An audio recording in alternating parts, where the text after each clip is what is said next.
what we implemented is AI assistant that you can add to your project, and you can interact with the knowledge base that you created within the chat in the field. And how it works. In the application, just open Guides Assistant and ask the question regarding the topic that you would like to solve. So in this case, I will use the same example, which was the chair from Herman Miller.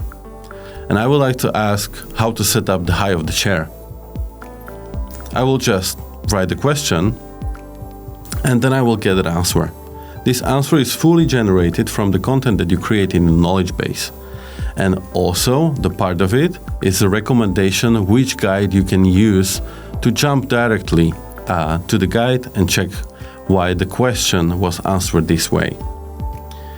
What is also nice, that you can interact with Guides Assistant in the context. So you can ask additional question, as I did here, and I can ask, and what about the high?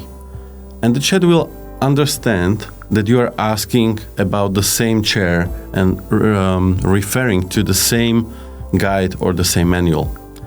And here I get an answer that if you would like to set up the height of the armchair, I just need to go through these steps. And again, I have a reference to the particular guide here, so I can jump to the guide directly from the chat.